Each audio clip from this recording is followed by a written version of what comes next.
Good morning, everyone. Thank you very much for attending the 7th Global Interactive Forum on Traffic and Safety today.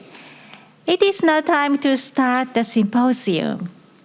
First, on behalf of the host, Professor Kazuhiko Takeuchi, the IATSS ES President will give an opening address. In opening of the 7th Gift Symposium, entitled The Cultural Diversity in Traffic and Building of Safe Societies Toward Common Vision, I will offer a few words. First, I would like to thank those of you who are viewing the webinar today. I would also like to offer my heartfelt gratitude to the International Road Federation and JICA, the Japan International Cooperation Agency, who gave the support for the holding of this symposium. Since its establishment in 1974, the International Association of Traffic Safety Sciences, IATS, has aimed to achieve a desirable transportation system through research related to traffic and traffic safety. In the time since then, the situation surrounding global traffic has undergone drastic changes. The annual number of fatalities due to the traffic accident has exceeded 1.2 million people, and it's in a trend toward further increasing in the future. In addition to dealing with this pressing issue, there is a need to address matters over a broad range of fields, such as climate change, the development of sustainable cities, the correction of societal disparities, and the like. In 2014, making 40 years since our establishment, we set forth and began working toward for long-term principles. The first principle is global safety. In other words, we will endeavor toward global standards for traffic and traffic safety to an even greater extent than before. The second principle is a placing of emphasis from the perspective of traffic culture. There are differences in the forms of development and social characteristics of regions and countries, and based upon social and cultural backgrounds, we will aim to take effective measures in accordance with each traffic culture.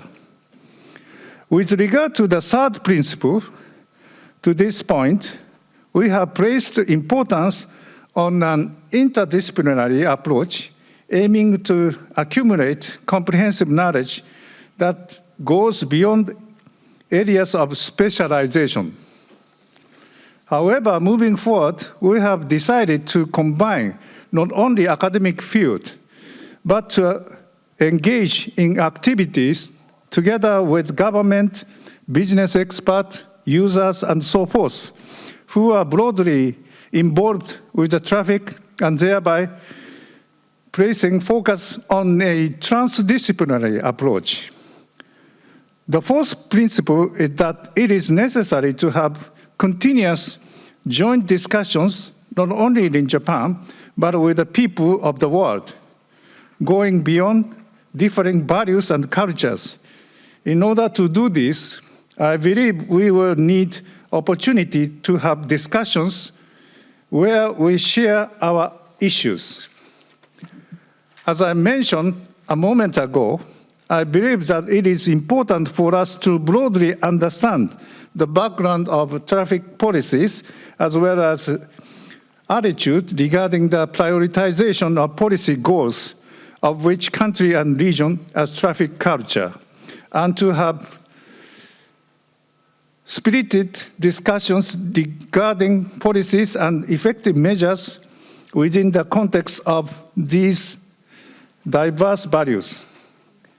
I'm hoping to receive proactive participation and cooperation from all of you today. Thank you very much for your kind attention. Thank you. Now, Professor Akihiro Nakamura, Chairman the IAS International Forum Committee, will explain the objectives of today's symposium.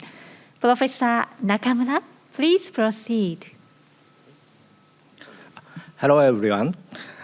Unfortunately, this year's gift will also be held online as last year. Thanks in part to the online platform, many people from all over the world are participating in today's forum.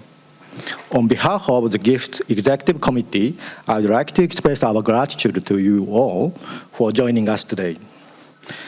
As President Takeuchi mentioned earlier, we here use the word transdisciplinary. We believe it is important for everyone involved in transportation, such as government, industry, and private citizens, of course, including us, academics, to work together toward the realization of an ideal transportation society. In such activity, we should pay attention to differences in social and cultural characteristics, and they are not limited to interdisciplinary research across academic field. We yet actively believe that transdisciplinary initiatives will become increasingly important in the future. With the aim of promoting transdisciplinary efforts, we have held this symposium every year since 2015. We have held 6 international symposiums so far. There, we have been trying to understand the nature of a transportation society from various perspectives. Participants in these discussions have included experts from various countries. Among them, the United States, the United Kingdom, Greece, the Netherlands, Sweden, Denmark, India, South Africa, and Egypt. They have also included people with on-the-ground experience from the World Bank, World Health Organization, Asian Development Bank, and other international organizations.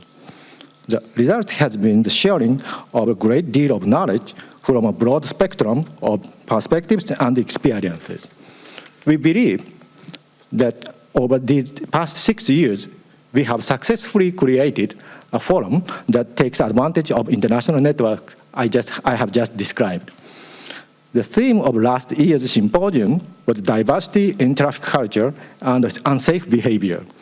The last year's participants include Professor Nicholas Wald of Montana State University, the Professor Geroge Yannis, the National Technical University of Athens, Dr. Soms Job, CEO and Principal, Global Road Safety Solutions, and Ms. Susanna Zamataro, Director General of International Road Federation. With their participation, we define road culture and explore road user behavior and the activities of people involved in road safety. There, we agree that countries around the world should work together to promote a better understanding of road safety culture and reduce traffic accidents. Since then, we yet have continued to discuss these points by building a platform called GRATS, Global Research Alliance on Traffic and Safety.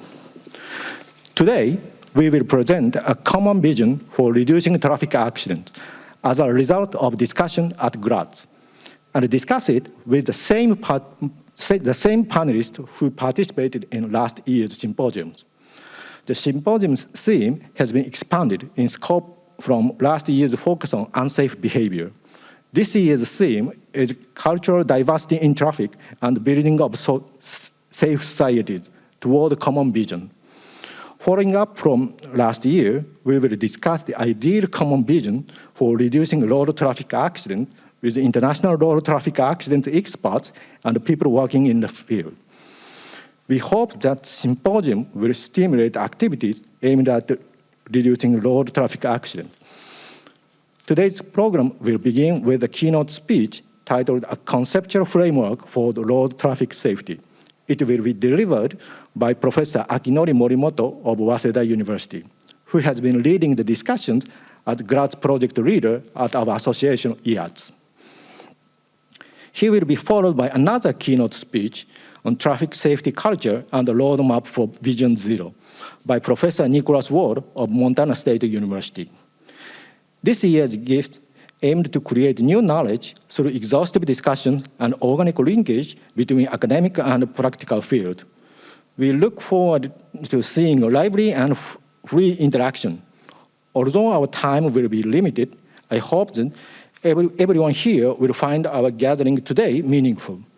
With this wish, I would like to conclude my explanation of today's symposium. Thank you very much. Thank you. Next, we would like to move on to the lectures. This year, we invited two professors.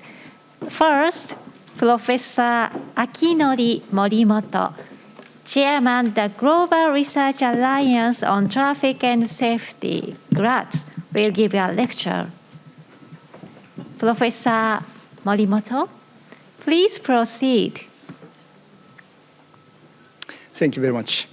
I'm Morimoto from Waseda University. It's a great honor for me to give a speech to all of you. Today, as a project leader of the Global Research Alliance on the Traffic and Safety in IATS, and I would like to talk about conceptual frameworks. Especially, I would like to focus on our international comparisons and explain about the future challenge in Japan. Oops, sorry.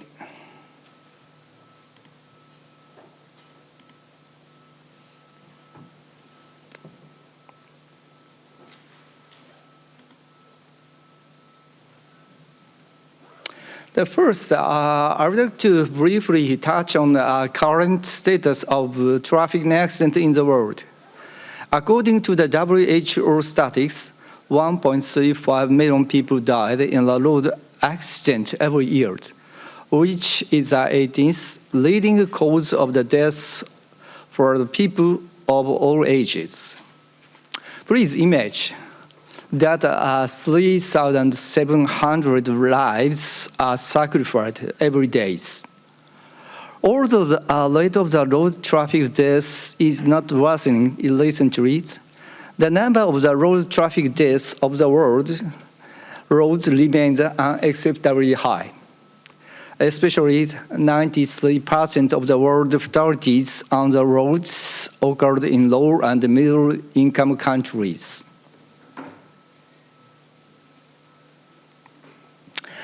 Next, let me explain about the situation of the traffic accident in Japan. Thanks to the measures from the various fields, road traffic deaths in Japan have been declining for nearly 30 years.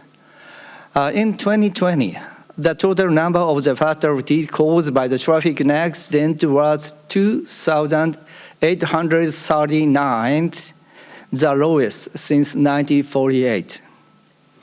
The right-hand figure shows a relationship between the time and the number of the incidents. Compared to the conceptual diagrams showing the three periods in traffic safety development, there have been significant achievements in technology and systems.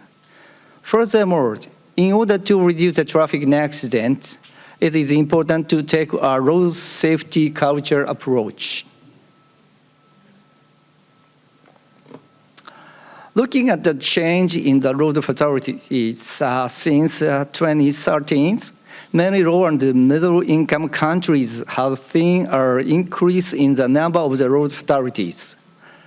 In here, we propose a conceptual framework for road traffic safety to reduce a traffic accident. The framework we propose consists of the 4 levels, as shown in these figures. From the top of the pyramid, there is a common vision, indicators, safe systems, and road safety cultures. Starting with next slide, I will give you an overview in turn.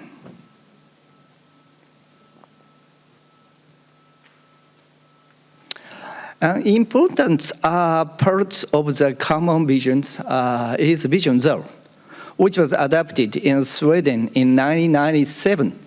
The basis of the traffic safety measure has changed from the technology-centered approach to a comprehensive system approach.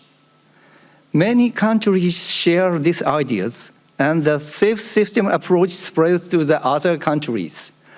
In recent years, the importance of the building's traffic safety culture has been pointed out in order to support the safe system.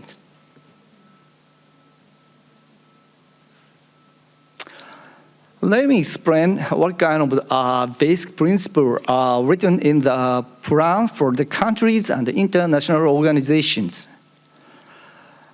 First of all, the basic concept of the Vision Zero in Sweden is written as no one should be killed or seriously injured. In New Zealand, the phrase no one is killed or seriously injured in road crash is also used. Furthermore, Norway's plans also states that no one be killed or seriously injured with the road traffic systems. Japan last year released a new plan stated that aiming to the society without traffic accidents.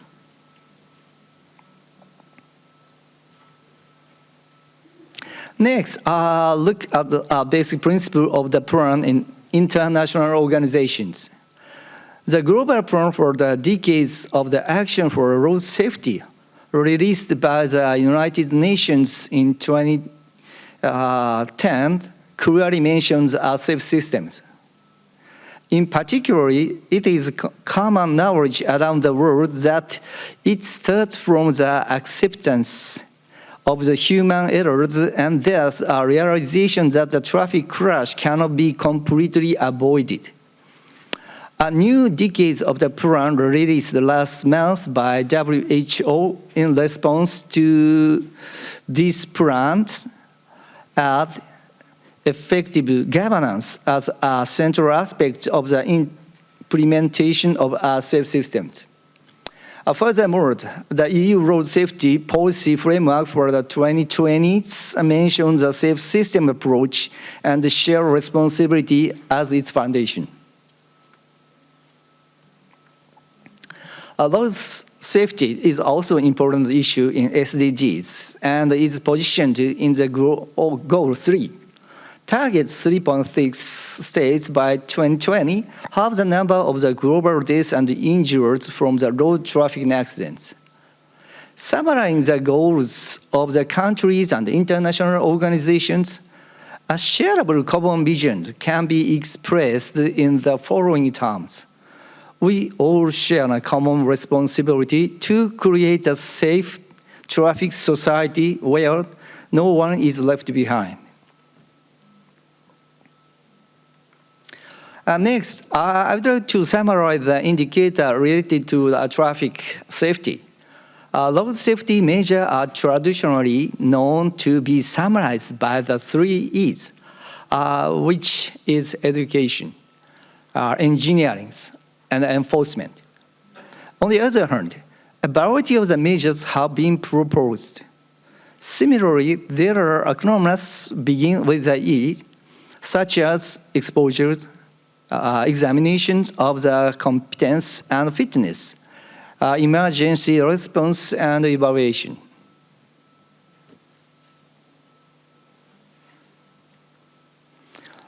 The 7 measures, including the traditional 3 E's described in the previous slide, are listed in the table column. Then, the plans of the international organization are listed in the table rows, and the relationship between them is examined. The results are shown in these tables. The table shows engineering, emergency response are common used to reduce the traffic accidents. Similarly to previous tables, these tables show the relationship between each country's plans and road safety measures. In addition to the indicators seen in relation to international organizations, with that education and enforcement have been adopted as common items in many cases. To summarize what I talked about so far, the framework of the indicator can be shown as in this figure. First, there is a base of road safety culture that influences people's attitudes and behaviors. Then, there is a safe system, which includes a variety of the measures described as the 7 E's. The results of these measures are calculated as the road traffic accidents, fatalities, and injuries.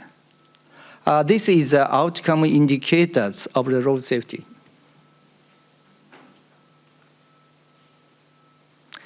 Next, I will briefly explain about the safe system approach. Sweden's Vision Zero and the Netherlands' Sustainable Safety are the longest established safe system approach. Australian road safety strategy over the past 20 years is also based on a safe system approach. The figure on the right is from the road safety strategy of the Queensland government in Australia. Rather than simply blame a crash on individual behavior, the safe system approach places the human priority at the center. In order to cover this, it is important to support the system of the whole society.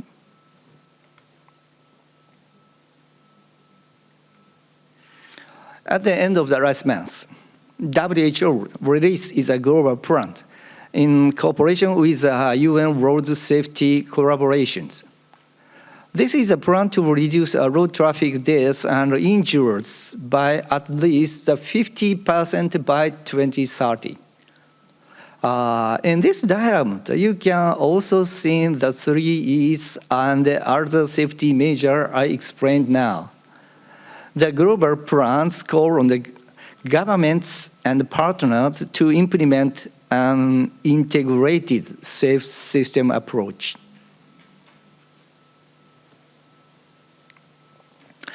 Finally, let's talk about the traffic safety culture. Depends on the literature. The definition of the traffic safety culture is different. According to the U.S. Department of Transportation, that is shared values, actions, and behaviors that demonstrates a commitment to safety over competing the goals and demands.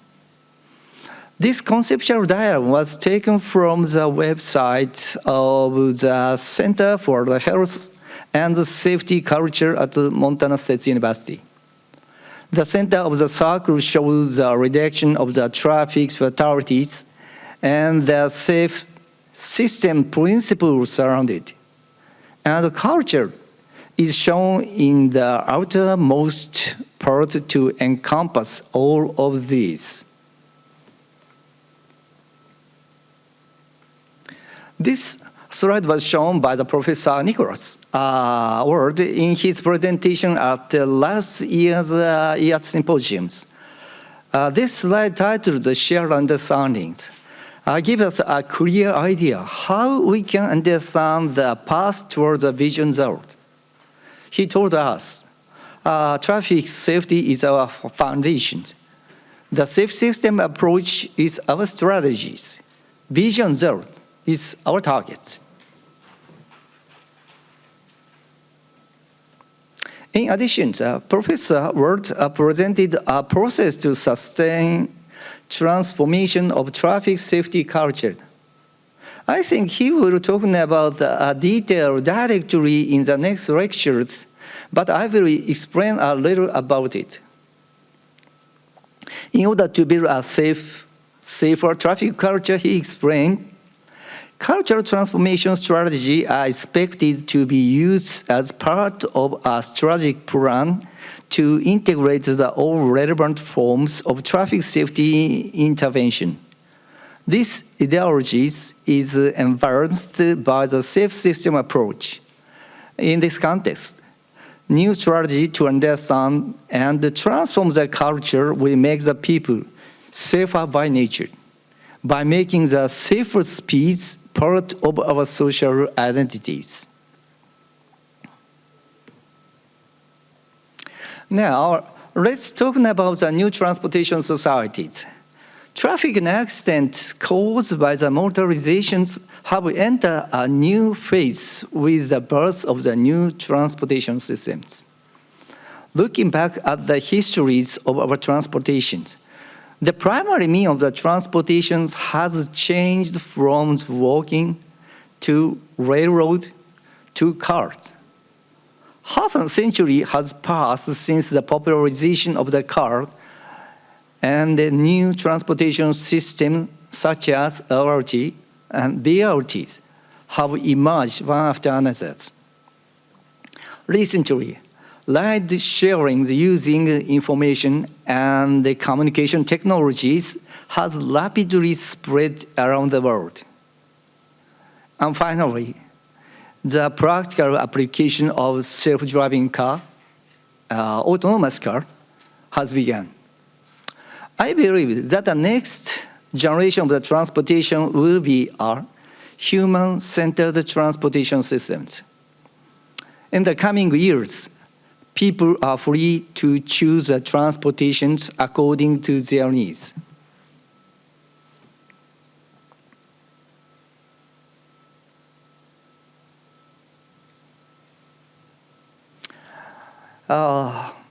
They're realizing seamless mobility through the ICT.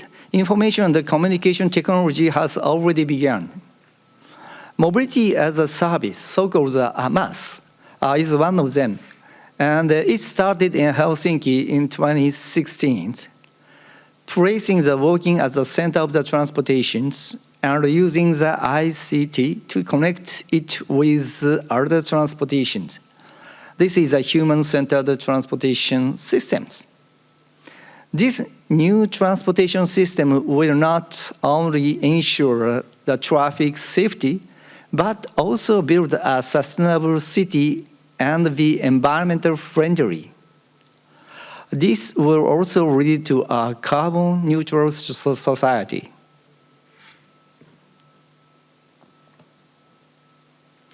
This figure shows an example of a desirable future urban structure and the transportation systems. When trying to create a sustainable compact city, there are two different types of the transportation system in the cities. For example, in the cities, we will create a walkable area with LRT and BRT based on the walking. Low-density suburban areas, this one, will be covered by the self-driving car, hopefully with a bicycle. The new decades of the action for road safety also states that multimodal transport and land use planning is an important starting point for implementing the safe systems. In fact, my academic field is not only the transportation planning, but also the urban planning.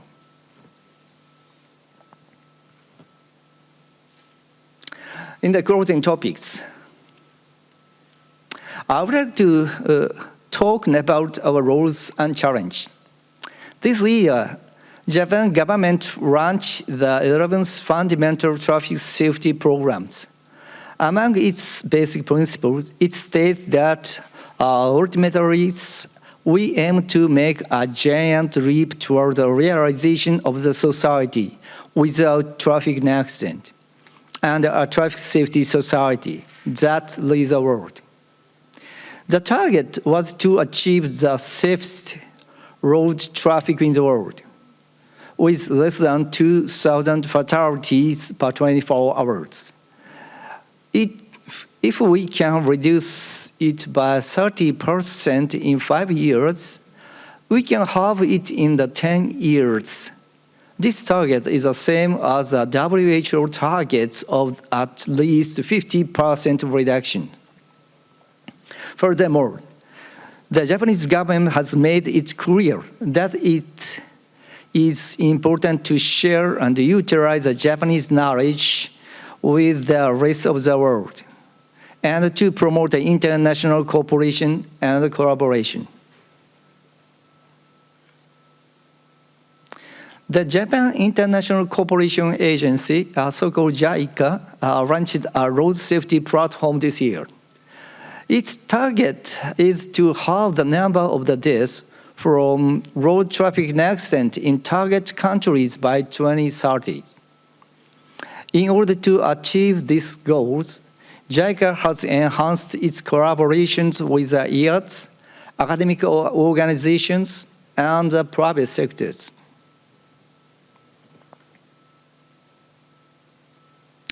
This slide shows JICA's visions for road safety. First of all, they listed Thailand, Malaysia, Cambodia, Bangladesh, and Kenya as assumed target countries. As a concrete measure, the 4Es approach was presented in these tables. The 4Es that we are focused on here are enforcement, education, engineering, and emergency. JICA will continue to focus on implementing the road safety measures in cooperation with our relevant organizations.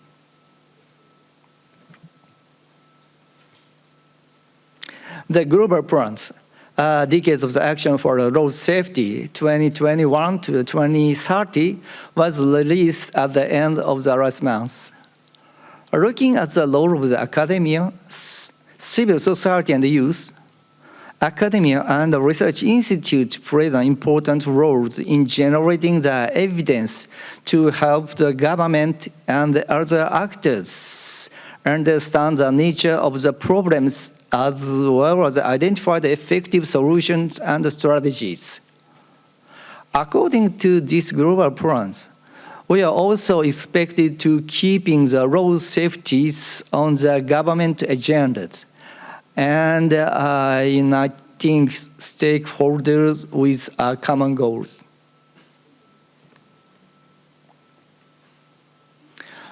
The International Association for Traffic Safety and Safety Science, which organized the symposiums, has also been working to realize an ideal mobile society since 1974. To achieve these goals, we launched the Global Research Alliance on the Traffic and Safety, we call it GRATS, 3 years ago.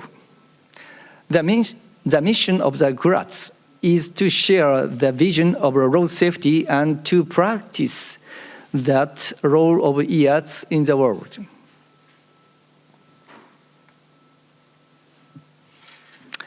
This slide is a summary of my talk today. Common visions require the action at a political level to move from local vision to our global vision.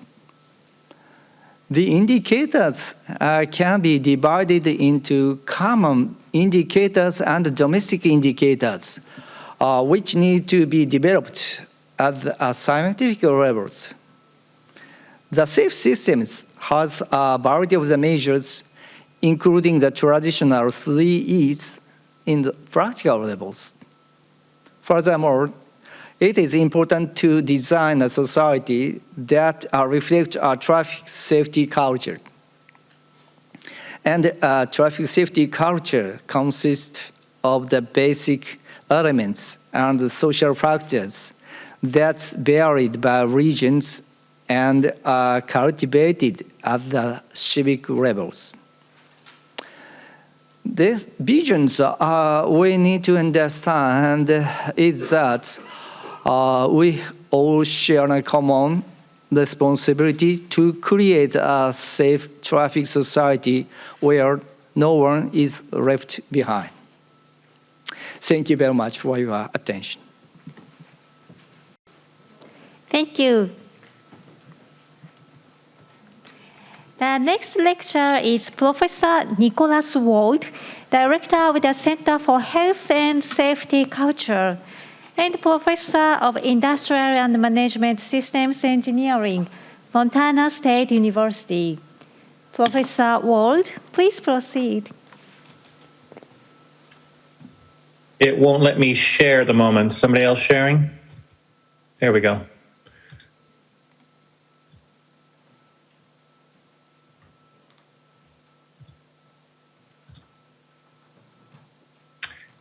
Can you see the correct screen? Yes, we can. Yes, we can. Thank you. Great. So it's nice to be back talking to you all again. Hopefully in the near future, we can all sit down and have a meal and have a good conversation. Today, I've been asked to talk more about the relationship between traffic safety culture and the safe system approach as a way of supporting traffic safety globally, and to maybe suggest some research questions that we can work on to help move forward with the vision for a future with no traffic crashes. So we're all here today trying to understand how we reduce serious injuries and fatalities on our roadways. And we are using, in this presentation, the word crash to represent the fact that these events on the roads are not random events, they're not accidents, they're actually explainable, and therefore they're preventable. So crashes is a term we're using in this presentation rather than accidents, because accidents imply some kind of random, unpredictable, unpreventable aspect. And I think it's important that we use words that convey our intentions to predict and prevent crashes in the future. As we just heard from my colleague, one of the main focuses on achieving zero serious injuries and traffic fatalities is the safe system approach. And the safe system approach is a holistic view on the transportation system. And it looks at reducing fatalities and injuries by targeting the different components of the system and collaborating together with all the different stakeholders to reach the common vision of zero serious injuries and fatalities. And those elements tend to be around safer vehicles, safer people, safer roads, and safer speeds. And in this depiction of the safe system, culture, traffic safety culture, is the outer layer of this system because it's our shared beliefs about traffic which bring us together to collaborate and bring the strength and sustainability to the safe system.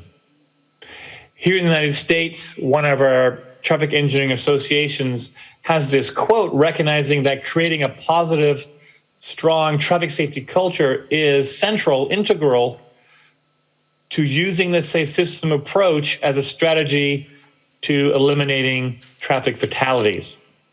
So part of my talk today is to help discuss and understand what we mean by traffic safety culture. Essentially, traffic safety culture looks at road user behavior, what road users are doing, but also what traffic safety stakeholders are doing. What policies are they implementing? How are they planning to establish a safe system approach? Who are they collaborating with? And it looks at the role of the social environment in the influence on those behaviors, specifically within the social environment, how the culture of the groups we belong to influence our behaviors. So how does the culture of our families, of our friends, of our workplace, of our neighborhoods, how does that influence our behavior? And how does the culture of our workplace influence the work we do and the priorities we make regarding traffic safety? And it's an important focus for us in traffic safety because we've already learned from public health, looking at other issues like smoking or obesity, that your strategies to reduce public health behaviors only have a limited effect unless you consider the influence the social environment has on those behaviors. So in addition to all the things we're currently doing to promote safe behaviors on the road, we need to ask the question, how is our social environment how are our cultures influencing those behaviors, because we need to address that level as well. Culture is important for us when we're designing systems that involve humans, because humans are intrinsically social beings. Most of us are inherently designed to seek social interactions. We feel more human when we're part of social groups. And part of that is this notion of belonging. As social beings, we have a need to belong to social groups that we identify with and see ourselves as similar to or aspire to be like. And because of that, we have a fundamental social motivation to behave in ways that support group acceptance and avoid behaviors that might lead to group rejection. So social motivation is an important way of thinking about how to change behaviors and get the behaviors we want. And this whole idea of belonging to social groups is important for two reasons.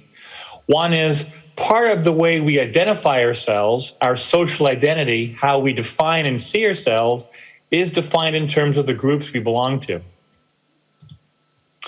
And in many cases, belonging to groups is important as a way of cooperating to achieve complex goals in difficult environments. As I mentioned, we can talk about traffic safety culture both in terms of road users and in terms of traffic safety stakeholders. So let's take an example of traffic safety culture amongst road users.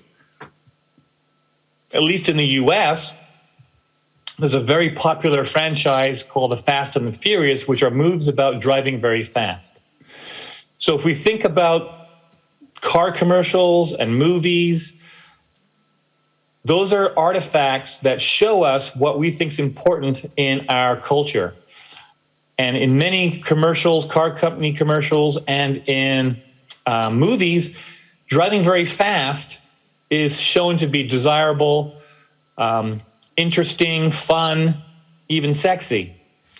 And that shows that speeding is actually something that is attractive in many of our cultures, even though we know it's dangerous and contributes to the seriousness of injuries and ultimately the probability of fatalities and crashes.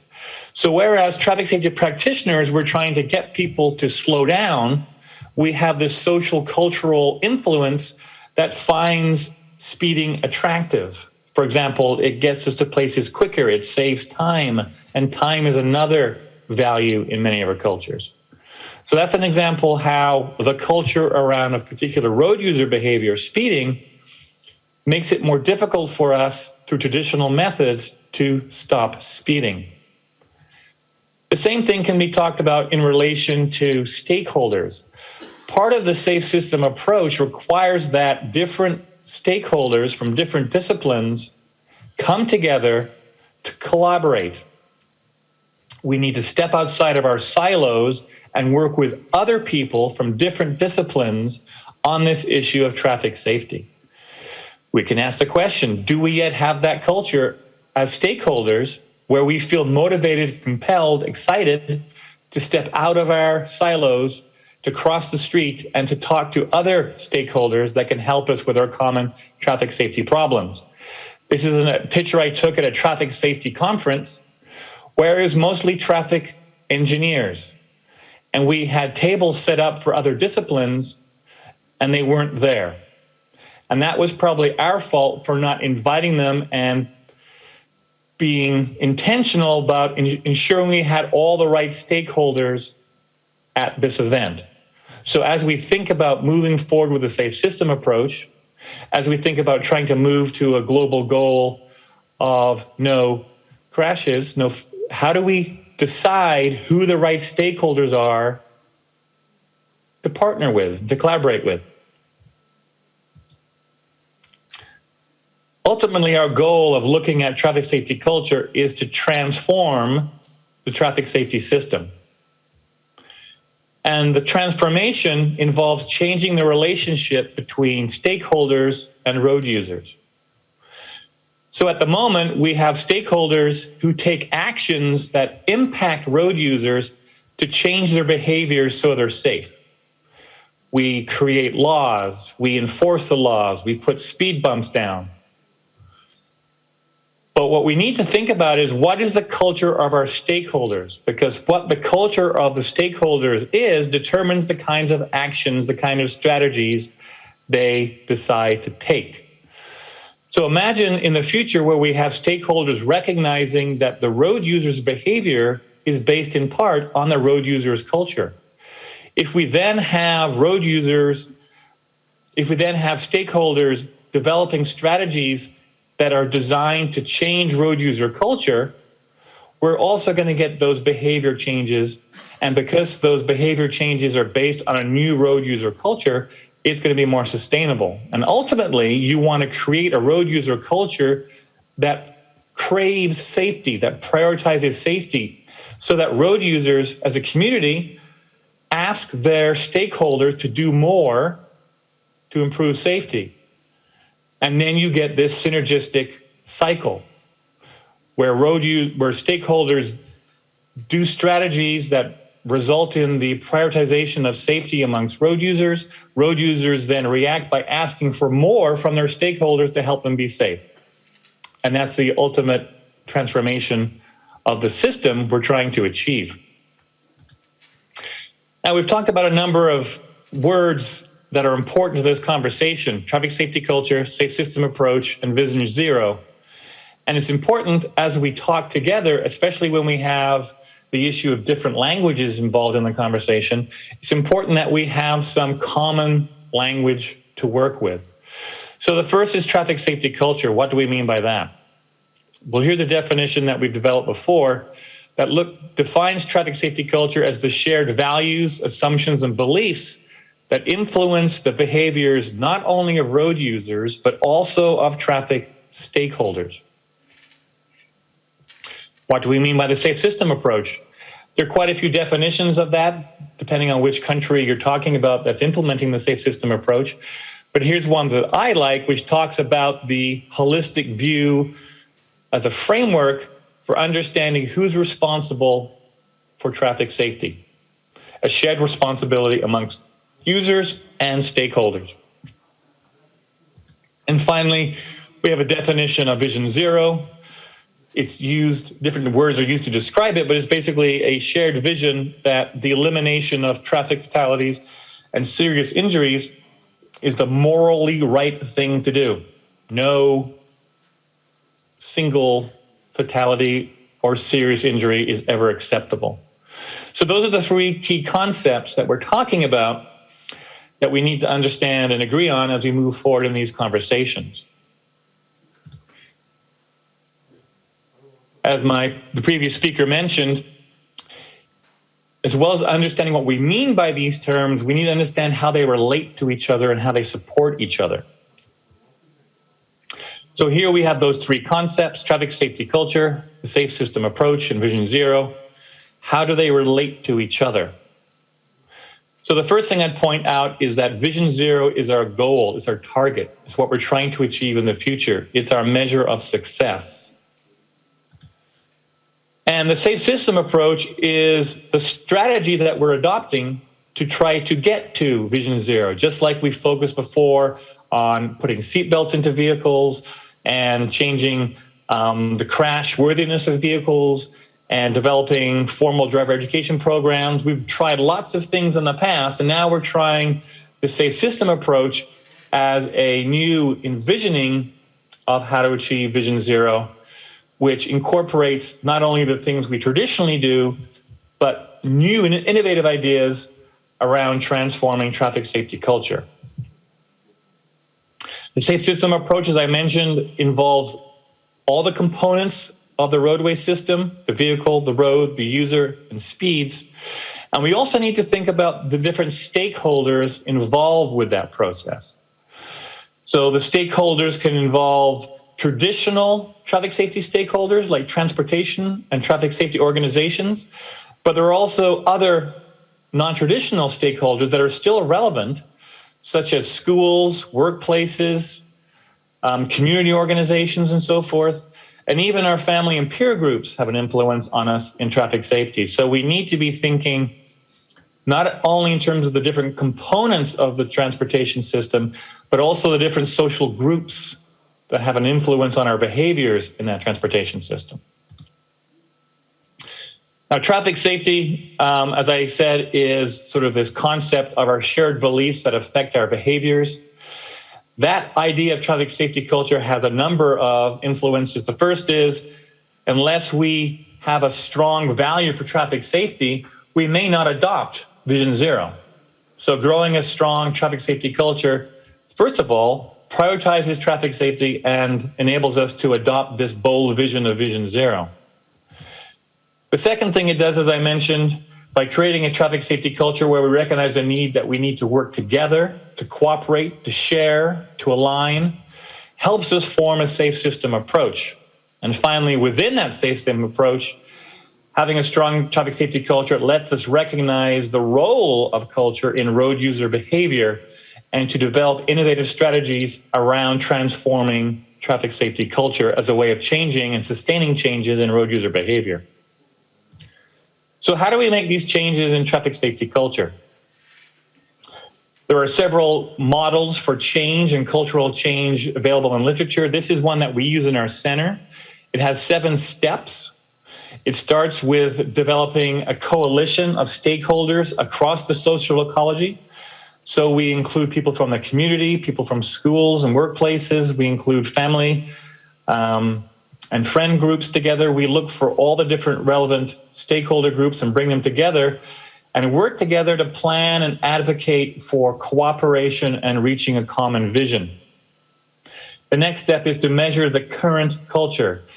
With a cultural-based approach, we don't assume what culture is. Cultures vary by group, by time, and so forth. So we always start by measuring what the existing culture is rather than presuming what the culture is.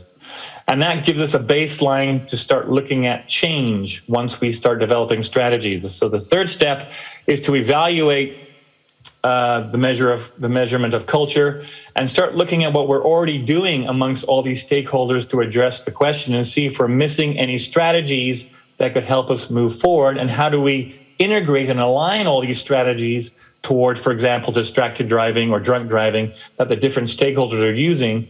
How do we get synergy amongst all our efforts? And are we missing anything? And part of that missing is, are we doing anything to address culture and try and transform culture? So the next step, step 4, is to develop these new strategies based on culture to transform culture around the behavior we're trying to address. Step 5 is to always pilot test those new strategies. These are new innovative strategies. They're developed specifically for the culture we're addressing. We need to do some pilot testing to make sure it's doing what we think it's supposed to be doing, so that we can be more confident when we implement the full strategy. The next step is implementing the full strategy. And then step 7 is to evaluate the outcomes of full implementation and see what lessons we've learned so we can improve our strategy next time. So although we have 7 steps, this process is deliberately shown in a circle because we're never done. Once we create this coalition, we go through this process and look at the results of our first implementation. We come back to the coalition, discuss what we've learned, and make plans to improve how we work together as a coalition and improve the strategies that we're developing. So based on that process, we can start thinking about what questions do we need to ask to make this process more effective and more effective at the global level. So here I just offer a few suggestions for questions we can ask at each of these steps. So the first step of developing a coalition, what is the most effective level of a coalition to have? Is it a national level coalition, or is it a more local level coalition? How do we identify and recruit the key stakeholders? Which stakeholders are necessary to have at the table, and how do we attract them? And part of the attraction is to create a vision of the purpose of the coalition, a vision of success. How do we create visions that are what I call generative? They're motivating. They make people want to come and work together. And how do those visions actually serve all the individual missions and goals of the participating stakeholders. Step 2, assessing culture. What is a standard measure of traffic safety culture we can all use? To help work together internationally, we need a common definition of traffic safety culture. And in particular, how do we create a measure that includes the important parts of culture, like measuring beliefs and measuring values? And if we define culture as shared values and beliefs, how do we define and represent what is shared and sufficiently shared to count as culture? Examining what we're already doing, how do we measure the influence of culture on our behaviors? If we're trying to identify how to use culture moving forward, what kind of analyses do we need to do to understand how culture is influencing our outcomes? How do we analyze how culture is related across all the different social groups we belong to? What are the common threads of the culture I have as a family member, as a community member, as a member of my university? How do we find the links between the different cultures we belong to that can work toward a common goal? And then how do we identify and prioritize those aspects of culture that we want to grow? As I mentioned, the traffic safety culture approach doesn't replace what we currently do. It's a new tool that we put with what we're currently doing. So how do we also document and catalog all the other strategies that we're using amongst all the stakeholders that are involved in our consortium? How do we document what the community is doing toward drunk driving? How do we document what the public health department is doing toward drunk driving? How do we document what the police are doing toward drunk driving, so that we know all the different things that are being done on this behavior, which is currently a shared focus? You'd be surprised how many communities we've talked to, when we bring the stakeholders in, they never knew that stakeholder A was doing X, Y, and Z. Simply coming together and talking about what we're all doing actually shows how we can align our efforts together to be more effective. It also lets us see where there are gaps, where nothing's being done on certain topics. And in particular, how do we develop strategies that change beliefs and transform culture, that are scalable across different size cultural groups, different size populations? Step 5, the pilot testing. What are the best practices for pilot testing? Pilot testing takes time and money and is sometimes overlooked, but it's important to ensure that we have pilot data to know we're on the right track before we fully implement a strategy. What are the best practices to do that very cost effectively and very quickly, so we can learn from the pilot testing and revise our intended intervention, what we call rapid prototyping? How do we develop measures that quantify how beliefs are changing? It's often easy to measure behaviors, who's wearing their seatbelt, but how do we measure how people's beliefs about wearing a seatbelt have changed? That's more subtle. And in particular, we know that sometimes campaigns, traffic safety campaigns, aren't as effective as we would have hoped, because they create what's called psychological reactance. The audience pushes back and says, "Don't tell me what to do." We need to anticipate that and include that in the pilot testing to see if there's any possibility of unintended psychological reactance. In terms of the actual implementation process, for coalition groups to implement the strategies, they may need to develop additional skills or form additional partnerships. How do we increase capabilities of coalitions to effectively implement the designed interventions? And what are best practices for implementing these strategies? What are the lessons learned about the best way to implement a communications campaign, for example, around seatbelt use? And importantly, how do we document the process that underlies the strategy so we can share that strategy with other people? And finally, How do we evaluate complex traffic safety culture strategies, especially when they're implemented on a very large scale in the real world, which prevents you from doing true experimental designs? How do you still do evaluations which let you attribute the effects to your intervention in the real world? And how do you create a culture within your stakeholder group where people care about data, where they care about evaluations, where we can learn from the evaluations we're doing and do better next time? A lot of interventions are never evaluated. They're just assumed to be effective. We need to create a culture where we want to know how effective our interventions are. We want to know, are our strategies working as effectively as they can? In particular, we want to know, are our strategies working the way we think they should, so that we can improve and learn and do a better job next time?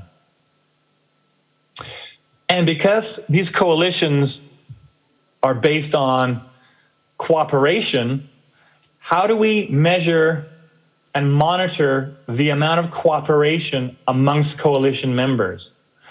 How can we be sure everyone has an equal voice and everyone's participating and working together to get what we need?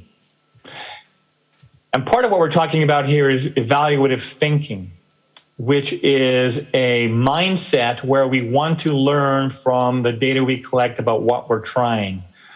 We're wanting to evaluate what we do, learn from it, and through that learning, become more effective and more resilient as a coalition working together.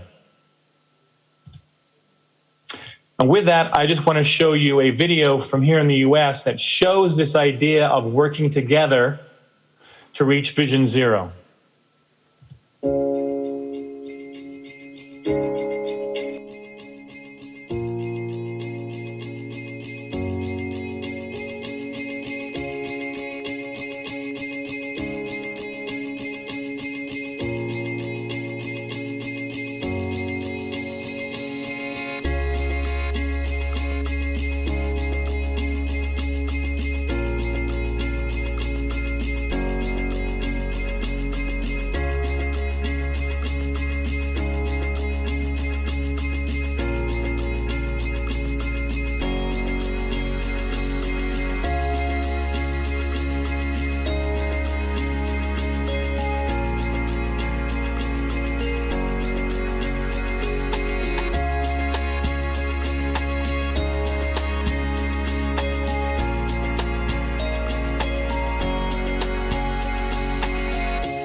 And thank you for your time. Thank you. Thank you very much. Thank you for waiting. Before starting the next session, there are some announcements for online participants. If you have any questions, please click on the Q&A icon at the bottom of the screen and type your question into the Q&A box. Please ensure to indicate to whom your question is directed. Also, please note that we may not be able to respond to all questions. Now, the panel discussion shall commence. First, let me introduce today's panelists. Dr. Solms Job, CEO and Principal of Global Road Safety Solutions. Professor Akinori Morimoto, Chairman, the Global Research Alliance on Traffic and Safety, GLADS. Professor Nicholas Wald, Director, the Center for Health and Safety Culture, and Professor, Industrial and Management Systems Engineering, Montana State University. Professor Geroge Yannis, Professor, the National Technical University of Athens. Ms. Susanna Zamataro, Director General, the International Road Federation. She's not able to attend today's symposium, so we will deliver a pre-recorded video. The coordinator of this session is Professor Shunsuke Managi, Professor, Department of Urban and Environmental Engineering, School of Engineering, Kyushu University. Now, I would like to pass the facilitation to Professor Managi. Professor Managi, please proceed. Thank you. So now we have two keynote speech.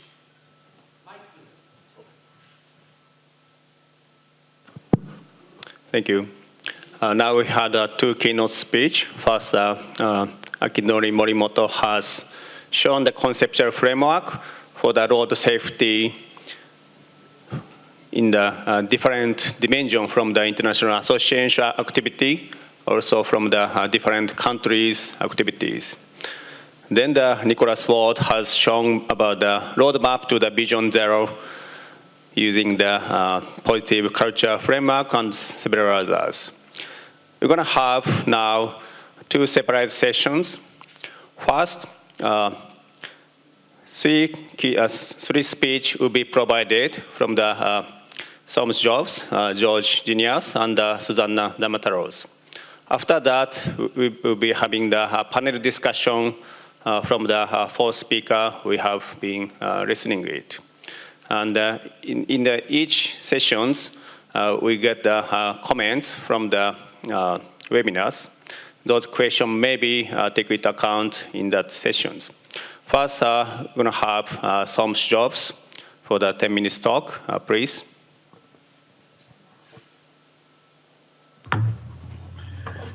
Thank you, Professor, and thank you to GIFT for having me here. I'm greatly appreciated. I'm honoured, and it's a pleasure to be back with you again for this sixth valuable event. We could move to the next slide, please. So, as a brief overview of my talk, I just wanted to say some thank yous also to Professor Morimoto and Professor Ward for those really excellent framing lectures for this really valuable discussion. I've been requested to do a very brief overview of my presentation from last year, and I've just selected 2 points that I think are really relevant for today's discussion. And I've been asked to comment on Professor Morimoto's really comprehensive presentation, and I only want to make 4 comments on that, really to augment this really thorough analysis, partly on Japan in particular and its position relative to other countries in road safety.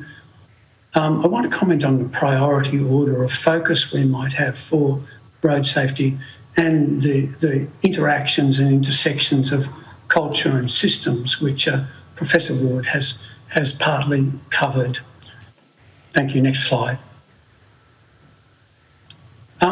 So just 2 points from my presentation last year, which I think are most relevant. First, the psychological evidence shows very strongly, and something which I think a lot of us find surprising, that human behaviour is much more determined by the situation, the physical situation and the social context, than it is by the features of the human being themselves or that individual. And we focus very strongly on things like personality and beliefs to determine what people do.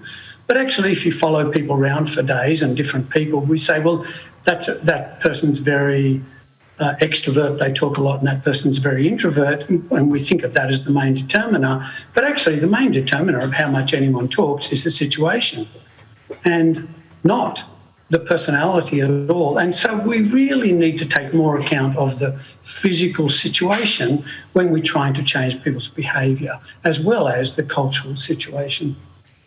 The second point is that culture really influences the management of road safety. As Professor Woods pointed out, it influences the stakeholders which manage road safety, and that is a really vital, valuable element for us to be using to improve road safety, not only to improve culture, but to use culture to improve other elements of the system. Next slide, please. So just 4 comments. First, Professor Morimoto, really congratulations. This is such a thorough, comprehensive, expertly conducted analysis from the group, and it's great to have. And I also really wanted to single out as one of the special things. I do think in a sense, the ultimate vision for road safety should be that we don't have crashes. We need to be careful, however, of how quickly we move to that as our objective and how we prioritise it. But it is, of course, the right ultimate vision, and it's good to hear it. Thank you. Next slide, please. So my second response is a comment on Japan in particular, because Japan is one of the best performing road safety countries on earth. And in fact, the global death rate per 100,000, the standard measure of road safety performance, is for Japan is less than half even the average for high-income countries, which is dramatically better than low and middle-income countries. So that is really quite an achievement as a performance for a country, and not a small country, not a country which is really almost a city-state. You know, if 90% of your country is urban, it's easier to do well at this, and that's not Japan. Yet Japan is doing fantastically well. And we can see reasons for that. It is partly that, you know, there is an extraordinary leadership on car technology. Japan NCAP is an excellent program. There is a requirement for ABS even on motorcycles. Japan has excellent laws. The blood alcohol concentration limit of 0.03 is so much better than so many countries that are still on 0.1 or 0.08, etc. And Japan already has a very compliant culture. It always amazes me when I'm there how well that's done. And so it has a huge seatbelt wearing rate. It has one of the lowest murder and violent crime rates on earth. So the total culture is very strong and developed. And that does mean that Japan is very well placed to advance the way we're discussing. But I'm not so sure that that applies so much to other countries which have much more of a challenge with their current culture, and therefore in some ways more opportunity with culture. Next slide, please. Japan also has such good road environments, and these are just a few photos I've taken around, but even the rural roads are often so well set for safe system with full guardrail protection and good quality roads and good shoulders, etc. And the urban contexts are so full of people and so compliantly set for other forms of transport that cars are not dominating everything. And these are two great steps and two of the reasons for Japan's success with road safety. And so it's the culture, but it's also the context and the specific physical environment. Next slide, please. On priority, 0 deaths is really the key feature of Safe System and of Vision Zero. And I think for many countries, that needs to continue to be the focus. So in a way, we need to have a priority order that says our first focus is eliminating deaths and debilitating injuries. Our second point of focus is eliminating all injuries. And our final and ultimate point of focus should be eliminating crashes, even though they're only property damage. So, but I do think we need to maintain that priority. Because if we simply shift to let's avoid every crash, we will often concentrate our resources on locations that have many minor crashes instead of locations further up the road that have a much smaller number of crashes but far more deaths. So we need to maintain that focus as we move to this ultimate vision and maintain that priority order, because the deaths and the debilitating injuries are the greatest source of human suffering, are the greatest source of grief and loss, but also are the vast majority of the source of economic hardship and economic cost to countries, not the property damage crashes. Next slide, please. And the last thing I wanted to talk about was really the intersection of safe system as a physical construct and how it is influenced by culture and how culture influences safe system. So creating a culture of safety supports safe system, and creating a culture of safety should create a demand from people for their political decision makers to provide a safe system. And I think that's one of the most valuable processes, one of the most valuable outcomes we can get from a culture, because ultimately a safe system will be delivered by the physics of the road, by the physics of the roadsides and the physics of the cars. And so we need people to understand that, and we need people to demand it within a democratic system that their governments provide it to them. And that means we need, in a way, in that culture, to get the culture to resist many of the things we hear said about road safety, which are fundamentally wrong, that crashes are inevitable, that deaths are the inevitable price of good mobility, that higher speed is economically better for the country, and that we can fix people so they don't make mistakes. All of those are just fundamental errors, and the culture can help us shift those errors. And there are many things we can shift about human error with culture and deterrence. We can shift speeding and drink driving and not wearing a seatbelt.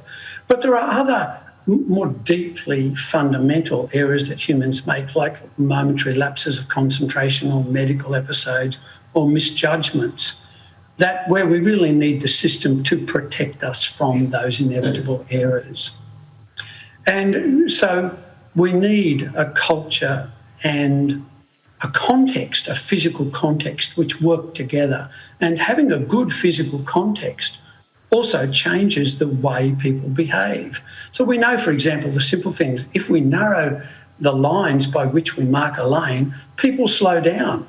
So the context changes the behaviour as well. And that full set of interactions needs to be part of our focus. And I think the last slide, please.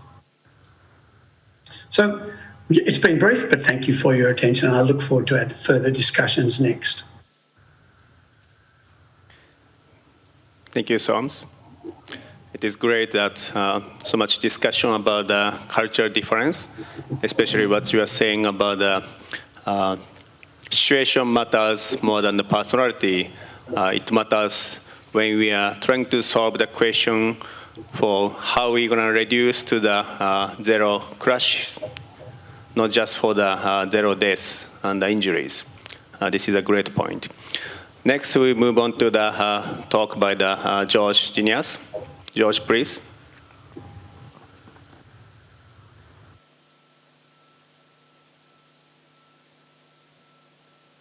So, good morning, everybody. I would like to, first of all, thank you for the invitation, and most importantly, congratulate you for the excellent work you are doing on road safety.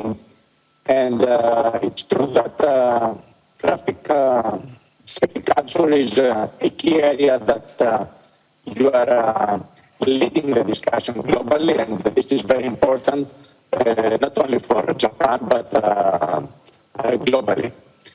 I'm going to follow the conceptual framework by Professor Morimoto, which is an excellent base to build our activities, our thinking, programs and measures. by adding the dimension of data, and most importantly, open data as a catalyst for changing traffic safety culture. In fact, we have great discrepancies between the safety level across the globe, and we can see that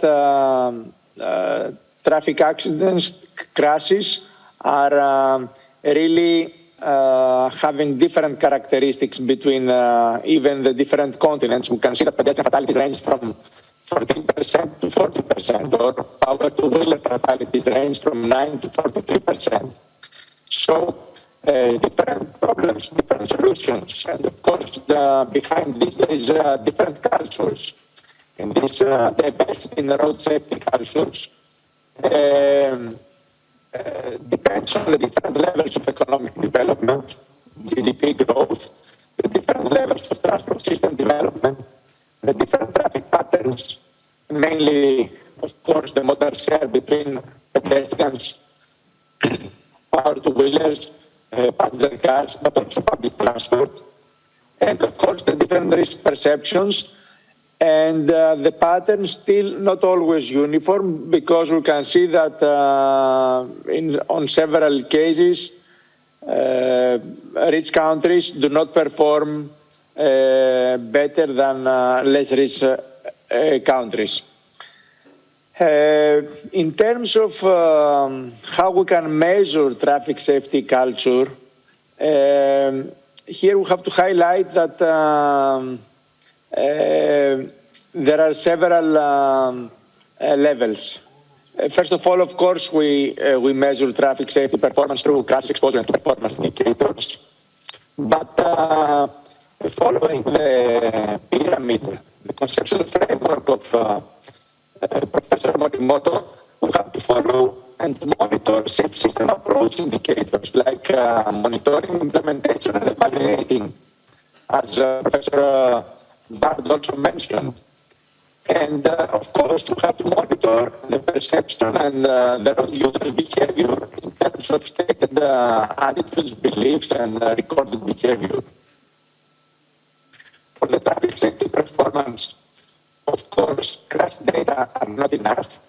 We have to combine them with exposure data to have a better picture of the problem. But if we really want to see the causes behind, we have to work on road safety performance indicators with on behavior, infrastructure, traffic, vehicles, speeding, and level of the quality of roads and of vehicles, etc. In terms of safe system approach indicators, there are two distinct levels that we have to take into account, and this is mainly the responsibility of the authorities to develop the traffic safety culture for the authorities, reflecting and influencing also the traffic safety culture of all road users. First of all, we have to monitor measures, programs, policies, strategies, allowing for the identification of the degree of implementation of these measures and programs, especially in comparison to the targets set usually for 5 or 10 years. And then at the second level is whenever we have measures and programs applied, we have to evaluate their effectiveness, providing valuable information necessary for matching problems and solutions at the next implementation phase. And then the third level of measuring, it is of course measuring users' behavior, attitudes, and of course we have to measure perception, acceptability, self-declared behavior, opinion on traffic rules and penalties, and of course with all this we develop the culture to support existing or new policy measures. So these areas, again, they are measurable, and this is the, if you want, the bones of the conceptual framework of Professor Morimoto pyramid. Just a very quick slide from last year's highlighting that perception of risk, comparing different risk factors in the different continents, do not fully follow performances. One would say that Africa, with the lowest performance, would have the lowest perception. But this is not the case. Of course, the higher the perception of risk, the higher the performance in general. And of course, there are several exceptions and deviations from this rule among the different continents, but also among the different countries. Highlighting the need for open data in order to enhance traffic culture. First of all, we have to realize that data can have an impact on one hand, motivating authorities, increasing accountability, increasing transparency in the decision-making process and efficient use of resources, but also developing road user mentalities, better understanding of the road safety problem and behavior change, increase the trust in road safety authorities and decision makers, and of course, easier acceptance of new measures and policies. And we have to realize that traffic safety cultures, both the authorities and the road users, are fully interdependent. The behavior of the authorities reflects and convinces the road users, and road users' behavior really is an incentive for the authorities. So traffic safety culture goes hand in hand for the authorities and the road users. In terms of international cooperation, we have open data assist in improving through benchmarking at local, national and global level, exchanging good practice for specific problems, but also for specific solutions. The operation of the new road safety observatories at the regional level is an excellent tool for building capacity to improve traffic safety culture. And of course, the new trend of exploiting new technologies for low-cost global big data, which will allow us to have data to support the traffic safety culture improvement.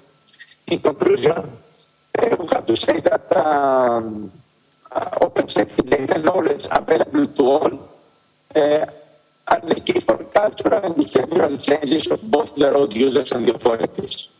Of course, there is need for serious effort at all phases of data collection, processing, analysis, and open communication.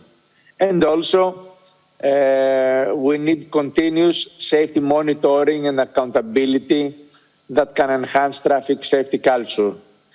And my last remark is that traffic safety culture should always be considered in combination with mobility needs and culture, making an holistic approach in improving culture, taking into account that perhaps one of the best road safety measures is the promotion of public transport, so developing mobility and safety culture together might pass through better public transport. And with this, I conclude, and thank you again for the excellent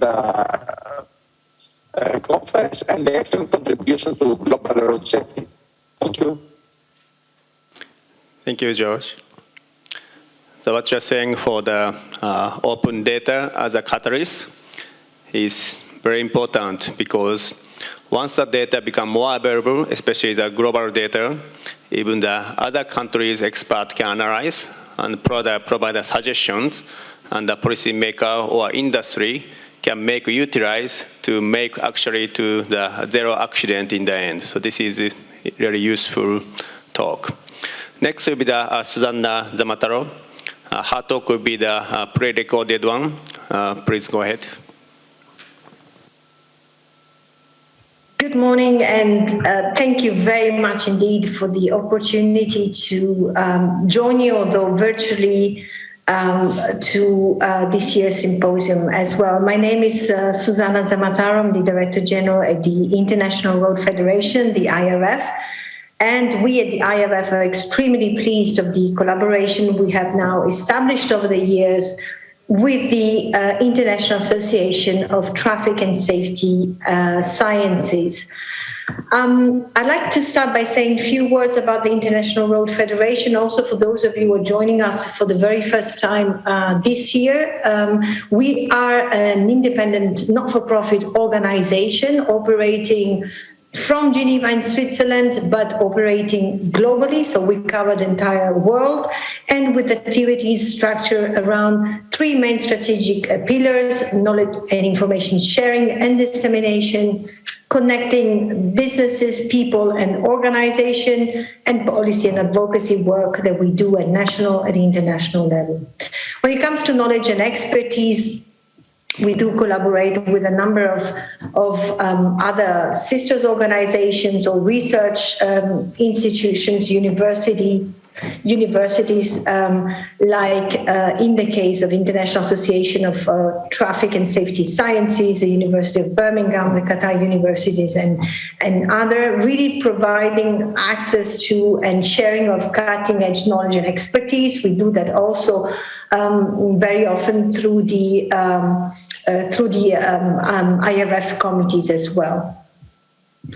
Data is also very central when it comes to knowledge and expertise. We do produce the World Road Statistics every year, and thanks to support from the Total Foundation, we have been able to create now a digital platform, the IRF Data Warehouse, from where all our data and time series are available. Connecting people, businesses, organizations, so we really bring people together to define solutions to common problems, and most of it forge partnerships that deliver. You see on the screen some of the key organizations we work with. Some of our key partners, I don't think they would really fit entirely in this screen, but it's just to give you a sense of the span of the activities and the network and the connections within the organization. Last but not least, as I mentioned, advocacy. We do engage with decision makers at international, national and local level to bring about positive change and to advance the sustainable road transport and mobility agenda.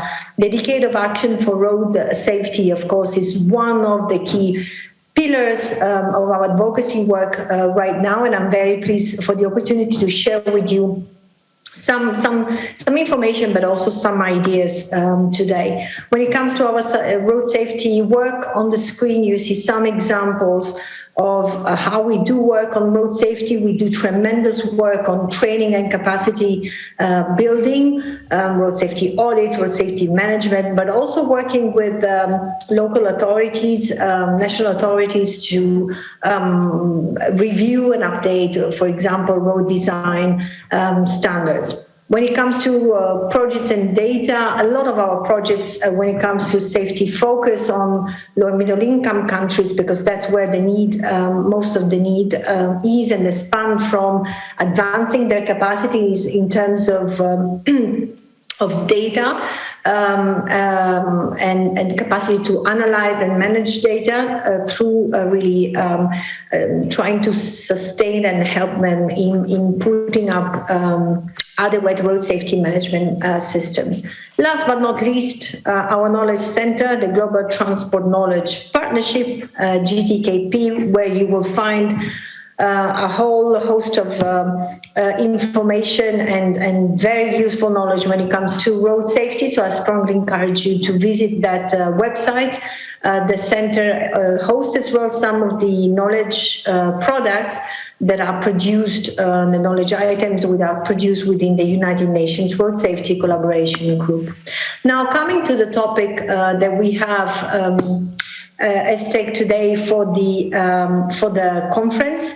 As you may recall, at least for some of you were there who were there last year. The topic of my presentation last year focused really on pedestrian safety and the influence of culture in their decision making.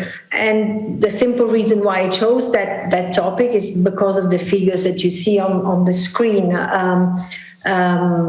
Pedestrians do represent in Japan the biggest part of the fatalities, and a lot of these fatalities, 70%, according to the data from IRTAD, do happen while crossing the road at pedestrian crossing. So my presentation last year really focused on the influence that culture has in the decision making of pedestrians at the crossing in particular. Now, this year I want to take, if you want, another perspective. So while indeed is extremely important for us to focus and try to understand what drives certain actions and behavior of pedestrian, we also need to think about how can we change the environment around pedestrians, and how can we make sure that we change also culture when it comes to traffic safety and also behavior of everything that is around pedestrians as well. And I'd like to specifically focus now the next couple of minutes in the second part of my presentation on specifically the role that the private sector can play when it comes to road safety. Professor Morimoto has really pointed out the key role the civil society plays, and rightly so, I would say. And so I'm happy that I can complement that by making quickly, in the time that is available today, a bit of a zoom into the contribution of private sector. It's a contribution that I have to admit we have been struggling throughout the past years to be fully recognized, and we finally managed to have the role of the private sector be more explicitly recognized now in the Stockholm Ministerial Declaration of 2020, the UN General Assembly resolution, which is the resolution that has declared the new decade of action, 2021-2030, and the decade of action plan, more specifically, from where actually that pictogram has been taken out from. If we look, in fact, at the Stockholm Declaration, is really calling upon businesses and industries of all sizes and sectors to contribute to the attainment of the road safety-related SDGs by applying safe system principles to their entire value chain. And that's really the key in all this. So not only looking at what employers or the business sector can do by working internally with their own employees, but as well expanding and growing that culture, traffic safety culture around them through the procurement, the distribution processes, and the way they report on safety performance 360 degrees.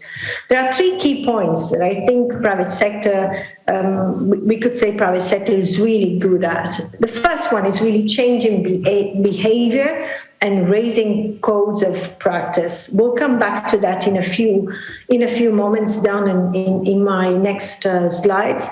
The private sector is also extremely good in establishing values-based investing. And here I want to draw a parallelism with what has happened in the sustainability arena. If you look at what has happened in the sustainability arena, and the progress that has been made there, including getting to a diversified and new forms of investments and financing through the green bonds. Now, if you look at that, if we are able to translate that into the road safety agenda, then we will be able to really move a giant step forwards. Last but not least, the other key point on which really the private sector is good at is developing business models and, of course, ecosystems that revolve around safety. At the end of the day, what has been missing so far is really creating a market, literally, for road safety. But a clock is ticking, so allow me to move forward. And I want to come back to the very initial first point that I had in my previous slide. So changing behavior and raising code of practices. And that's exactly what some of the network of employers for traffic safety, like the NETs in the United States, have been doing, giving themselves the mission to advance road safety among all drivers and employees, and by doing that, of course, extending the benefits of that action to their own families and their communities where the employees live and work. So if we think about it, properly, there's a tremendous potential which is coming really from the private sector, is totally untapped at the moment. So by working within companies and with companies, we will be able to have a strong influence on that culture and then change that behavior that Professor Wald was also referring to in his presentation.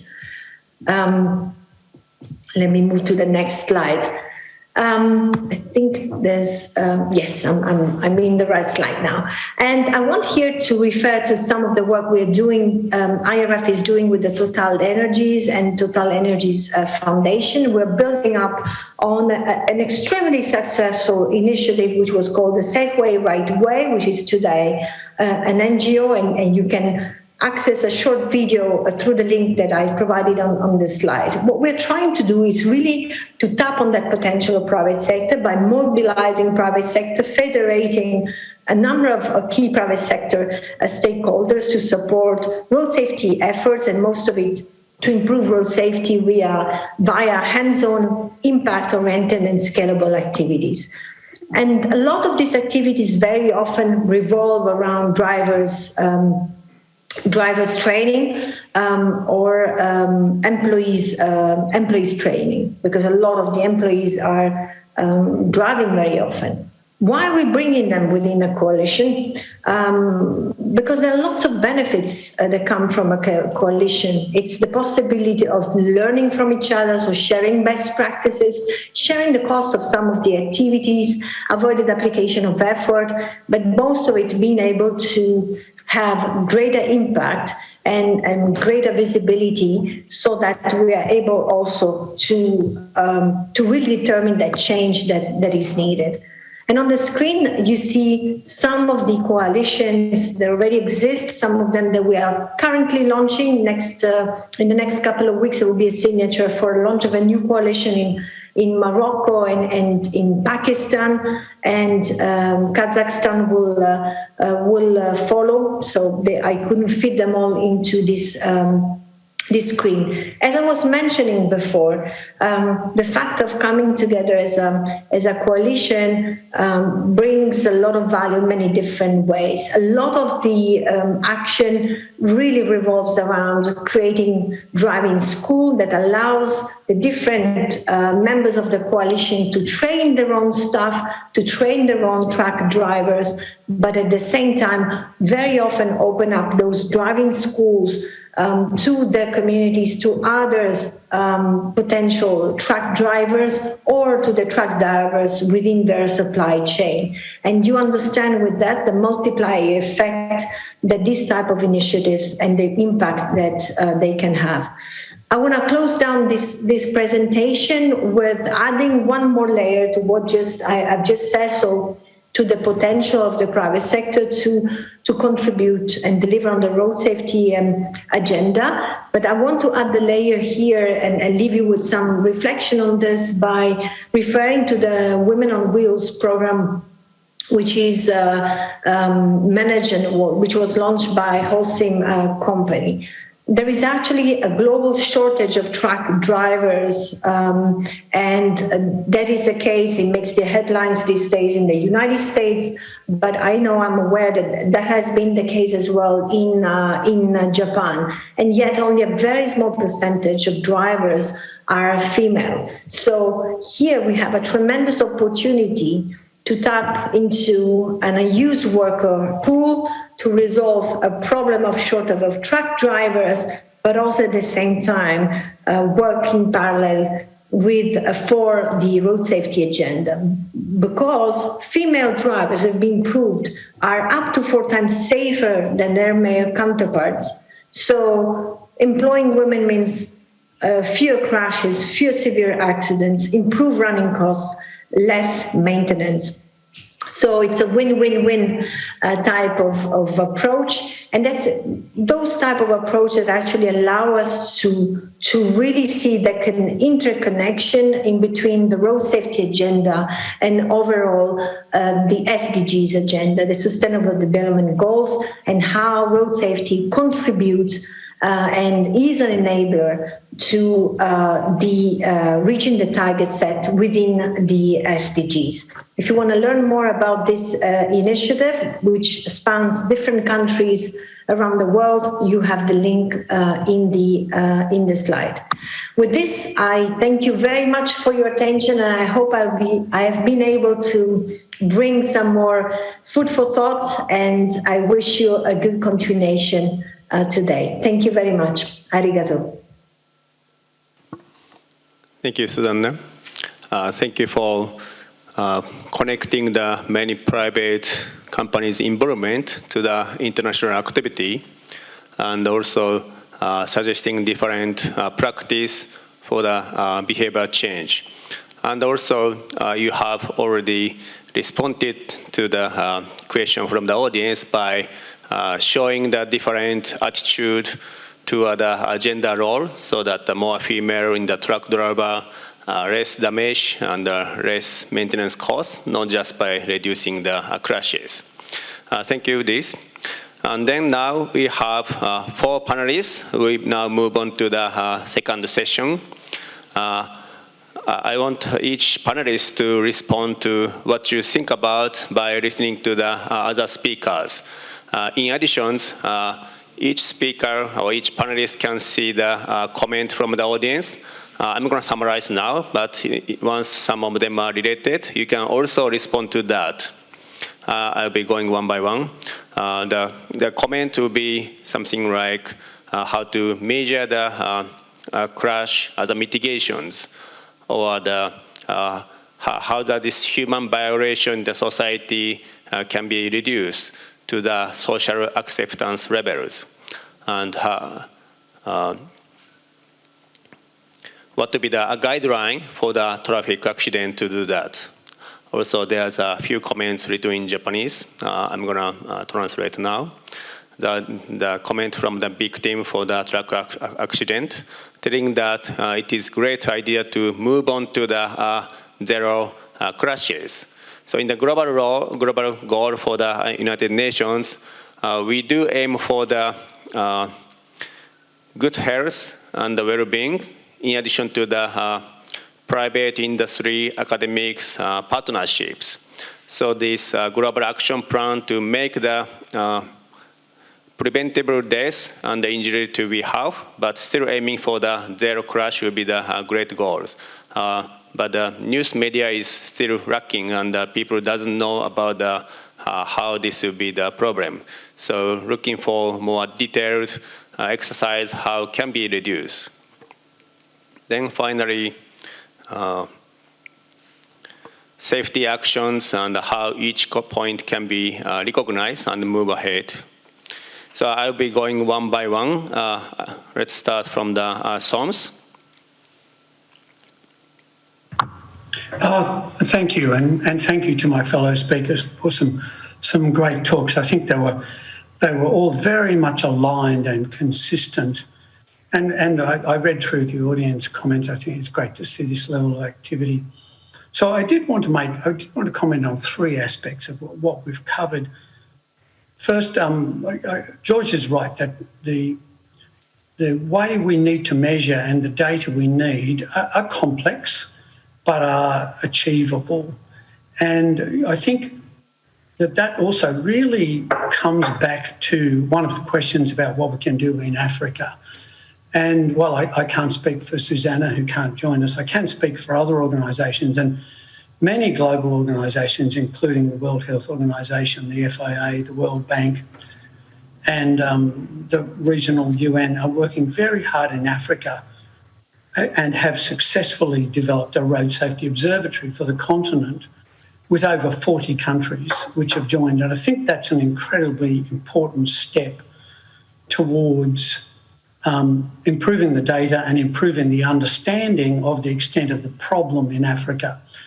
And just to highlight the extent to which that's not the case, if we compare the World Health Organization estimates of deaths with official data across the globe, and we've done this analysis, then what we find is that low-income countries are missing 84% of the deaths in their countries. So one of our most fundamental failures here is that those countries and those governments don't understand and don't see, because they're invisible in their data, the real extent of the trauma, the problem, the human suffering and the economic loss it's causing. So that, plus many other projects in Africa from many organisations, I think are helping that continent, which is by far the worst region of the world in terms of deaths per 100,000 people, despite having the least vehicles per 100,000 people. When it comes to measuring mitigation, I think this is also a very important issue, and we need to be, I think, really rigorous and objective in our evidence base for what we do. And there are many, many studies to show us this, and I would implore that we really need every one of us to push every government to use that information, because road safety is not an arena in which common sense works. It's common sense. You could tell people they're going to crash and they'll slow down. They don't. It just doesn't work. Common sense misguides road safety. Rigorous scientific evidence guides it. And the last thing I wanted to comment on was Susanna's comments and the question on the gender lens on road safety. And the gender lens on road safety is not a typical lens, because around 70% of deaths globally are males. And that's true from almost every age group once you hit about puberty. And that's no coincidence that it's at puberty that males start to be worse and worse than females. And I also wanted to just comment on a few data points to highlight that this is not an exposure factor, because a lot of males will say, well, of course females have less crashes, they drive less. Well, there are good studies in a few countries, including Australia, which show that even if we take into account how much females drive, then on a per kilometre basis, males and females then have a fairly close matching number of crashes. But females have far less serious crashes. So the vast majority of serious crashes are males. Males having them and males suffering in them. So the more and more we can encourage females to drive, and in some countries females aren't even allowed to drive, we really need to fix that. But also, as commercial drivers, we really need to encourage it. And those factors in themselves will improve road safety, because females are inherently safer drivers. They just take less risks. And thank you for the opportunity to answer those questions. Thank you so much. Next is Akinori. Thank you, Mr. Chairman. So first of all, I'd like to comment on each one of the presentations. At the first, following my presentations, Professor Wald gave a very thought-provoking talk. Thank you very much. He gave us a concrete perspective of our future activities. And Dr. Jobs, thank you very much for your wonderful comments. Especially, I agree with no crash is ultimate goals. And also, I'm glad to hear the Japanese situations and the effort was evaluated at very high levels. And to Professor Geroge Yannis, I'm happy to know you agree with my conceptual ideas and frameworks. And also, I'm agreed to get in the open data. That is a very valuable one, especially for the academics part. And road safety performance indicator is also the importance.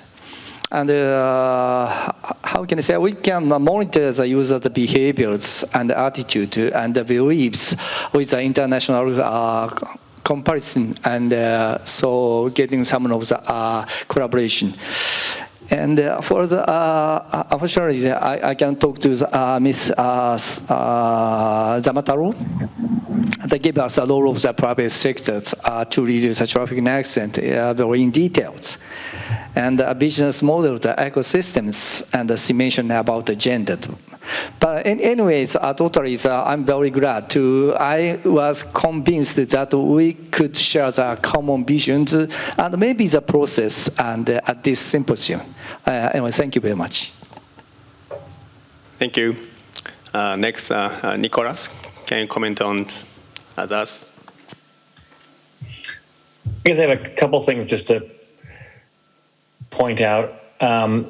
First, I heard from Susanna the idea of bringing in industry, and she mentioned that organization NETS that looks at the safety of employees. When we think about where to start in changing traffic safety culture and changing our attitudes and behaviors related to traffic safety, I think the workplace is an important opportunity where we can start doing that. And one of the advantages of encouraging companies to prioritize the safety of their employees when they're driving is it not only helps with the workplace culture, but those employees go home into their communities, back to their families, and hopefully can bring some of that cultural change and spread it throughout their communities based on what they've acquired in the workplace. So I think it's a good seeding place to start thinking about how to change culture within a workplace, and hopefully that will move out into the broader community. And part of that, I think, is companies taking on this idea of social responsibility. Lots of companies focus on social responsibility in terms of an environmental perspective and so forth, but there are other public health issues like traffic safety that industry companies can also look at their role in, and I think traffic safety is an important one of those. So that's one thing that I'd like to focus on. The other is when we talk about getting to zero and adopting the safe system approach, it's a tough truth to accept, but to get to zero, our traffic system won't look like this today. It's going to look very different.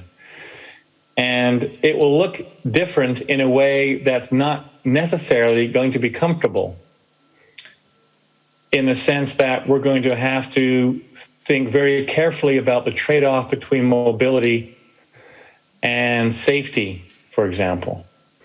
And I don't think we've really dug into those difficult questions yet, but the system we will live in when we have no traffic fatalities won't look like this, and we won't have the same freedoms of mobility then that we have now. The question is, as a society, are we willing to make those changes, maybe have less mobility, but the mobility we do have is more equitable for everyone and safer for everyone? Those are going to be the really difficult conversations we need to have if we are serious about getting to the goal of zero. We won't have that conversation today, but it's something we need to face. Thank you. Thanks. Next, George.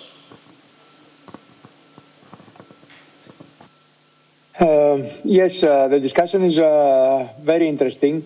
I would like to provide some answers to the questions raised. First of all, in the beginning there was one, why not complying with traffic rules as we comply with other rules. In fact, there are two main reasons. First of all, it's fundamental that we have low perception of risk. We don't consider that traffic will lead to an accident, because crashes are quite rare. And we have to change this. We have to change the perception. And this is a fundamental issue that we have to convince the road users through enforcement and through education. And if you want, enforcement has a direct effect, which, however, is temporary. And it can be expensive having police officers everywhere. Education has a rather long term. The effect is in the long term, however, it is more solid. So we have to be systematic in both for the enforcement, which has to be frequent, perhaps with low fines, but frequent fines.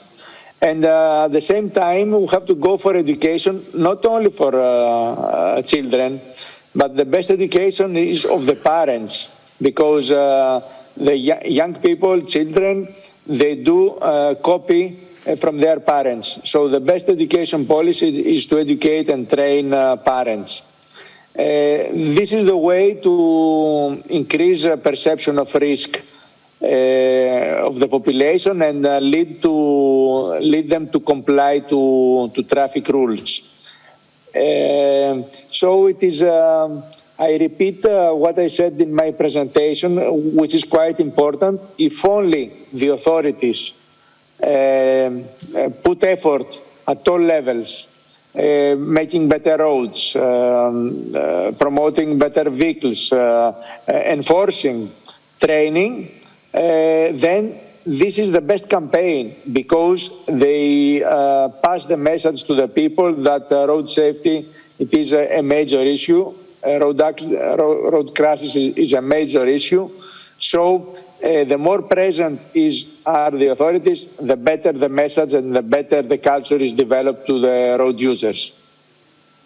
Then there is this question about private sector. Of course, we need public sector, but also private sector. And we can highlight that private sector can be very, very efficient in terms of fleet management. And today, in traffic, we have a lot of fleets. We have all the commercial fleets of heavy good vehicles. We have a lot of buses. We have a lot of motorcycle deliveries, couriers and food deliveries. So if we engage private sector with fleets in better behavior, it is already an important percentage of the overall traffic which is improved. And in some cases, especially with the heavy good vehicles, these are really heavy accidents when they are involved in crashes. So private sector, one way is this one, and the other thing is again to develop traffic safety culture, not only for the authorities, not only for the people, but also for the companies, that they have to pay to have safety for their employees, but also for their clients. And the last question concerning, there is one question about if it is only roads. It's not only roads, constructing roads. It is constructing roads. It is not only vehicles. We have to focus on vehicles, but of course there is an important parameter, which is management from the authorities and behavior change by the users. So as I said, working on changing the pattern of mobility and the pattern of behavior is fundamental. And again, there is a trend and a new concept that the more public transport we have, the more safety we have in the city and overall in the country. So development of new infrastructure goes hand in hand with managing the existing traffic system. So we have to work at all levels, both in public and private, both authorities and the road users. And of course, organizations like IATS and international cooperation is a key component to build capacity in the different countries at all levels. Thank you. Thank you, George. Now we have 5 minutes remaining, so I'll be asking each panelist only very briefly, 1 minute per person.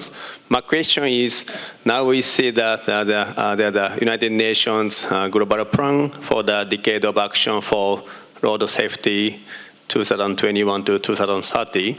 So even though we know that in developed countries, the number of the deaths and injury has been reduced, but in the meantime, in the developing countries, those number has been accumulating and increasing.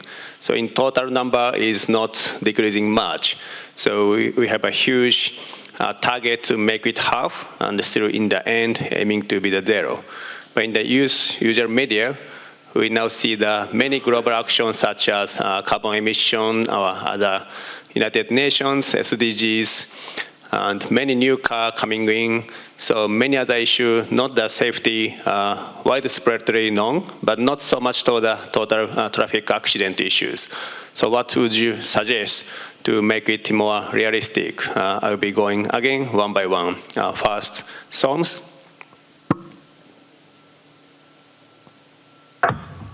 Thank you for that, and that's a great question to ask. I think several things to say. You're absolutely right that we've now reached a point where the low and middle income countries have 93% of the deaths. Nowhere near 93% of the vehicles, but 93% of the deaths. So this has to be a point of focus. If we're going to achieve a target of a 50% reduction, then most of that reduction has to occur in the low and middle income countries to achieve it, given they have 93% of them. We could eliminate every death in high income countries and go nowhere near achieving the target. So that has to be a key point of focus. I would make a few comments. First, there is a global fund for road safety. There is a global road safety facility for road safety. There is a global road safety partnership. All of those are donor-funded organisations, all with fairly similar amounts of money, and all with not remotely enough money to achieve what's required. Even if we spent all of the funds in all of the multilateral development banks on road safety, we would not achieve it. That's how drastic the problem is, and that's how large the financial investment required is. So there is only one source that can do that, and that is having governments commit the money required to make their roads safer, and having governments commit the challenging decisions to regulate to make their roads safer. And here, I would have a big but on the role of the private sector. I do agree with everything that's been said. The private sector has a significant role, but we need to be careful not to allow governments to point the finger at everyone else and say, it's your problem, it's your problem, it's your problem, rather than it's my problem. And part of the way we need to improve the private sector is by government regulation.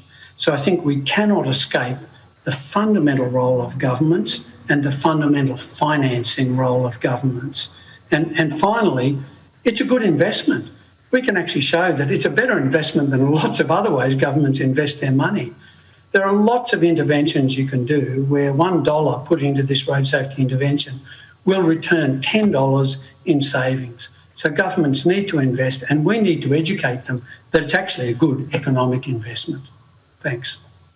Thank you, Sounds. Next is Akinori.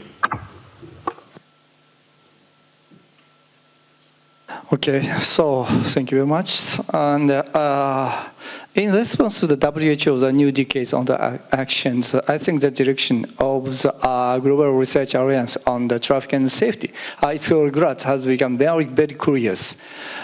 And so I'm hearing that Dr. Yannis is pointed out as this discussion you said is multi-modal transportation and land use. Also, WHO is pointed out this one.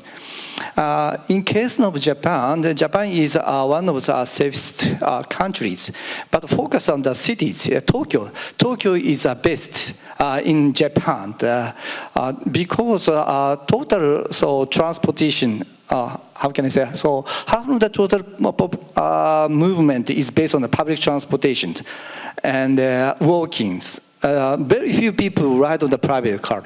That is a very safe society. And anyways, in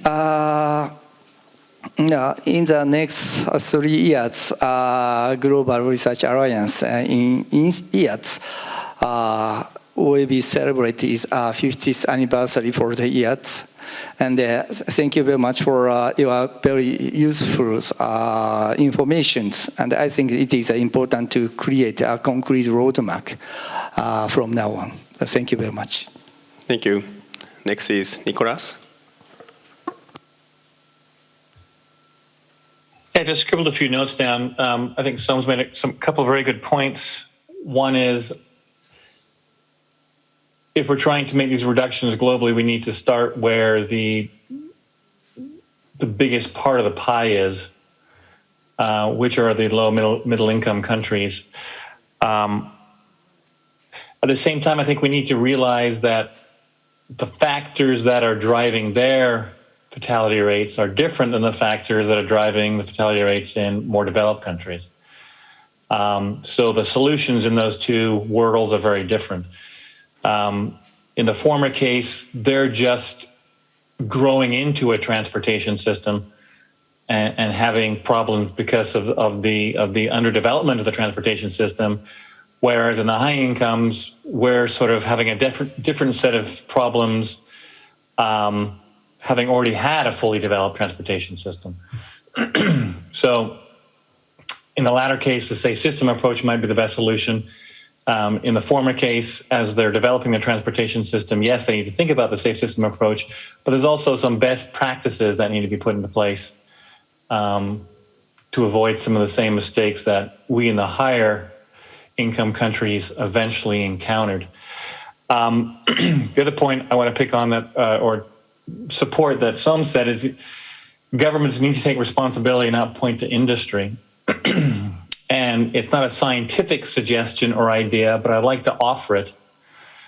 I've often wondered how we make governments recognize and more intentional about their responsibility for the safety and health of their residents. And I'm sure in most countries like the US, one of the biggest indicators that we look at to evaluate the performance and value of our government is the GDP, the financial indicators, or the employment rates.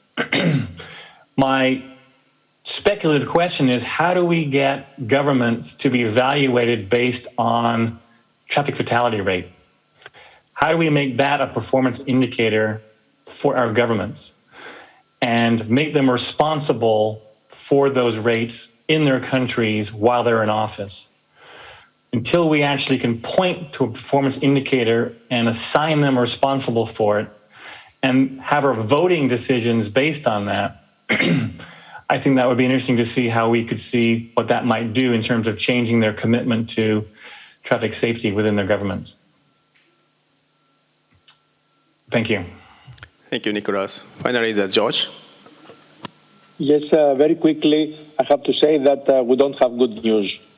We know that the more cars on the roads, the more accidents, the more crashes. So in the coming years, we'll see increase in crashes in the low and middle income countries, as it happened with all other countries when they were developing their road networks and their fleets. And the solution is exactly what SOMS was doing all these years in the World Bank. What Nicolas just said, that we have to focus on mobility, on safe mobility patterns, working on public transport, but also promoting mobility which is not in a rush, that we go for slower speed, slower traffic, less speeding, protection of all vulnerable road users. So we have to work with mobility if we want to stop the increase of crashes. So we have to continue fighting. Thank you. Thank you, George. Thank you. All of the four already summarized well, so I don't need to summarize again. But all action needed by community, nation, and global action needed to understand by more data, more analysis, and result sharing, suggestion, and the private involvement. So those actions will be needed, and then we can move ahead to make it to the global target. Thank you very much, especially the three of you from the different time zone. Now we close this panel discussion. Thank you. Thank you. Thank you very much, Professor Malagi, and the panelists. Thank you very much. Lastly, Mr. Satoshi Kamada, IAT's Executive Director, will give the closing address.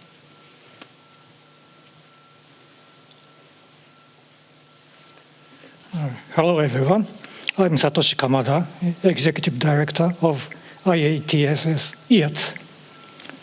Thank you very much for participating in the 7th GIFT Symposium today.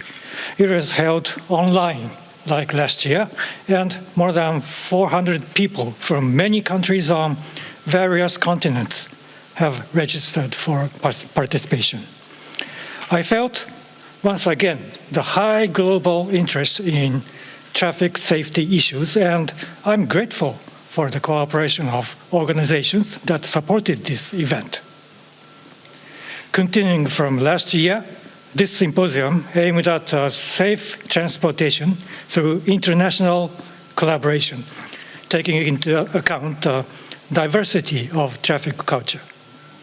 As speakers and panelists, we invited the same distinguished people as last year, and Professor Morimoto has tried to deepen discussion by presenting a conceptual framework.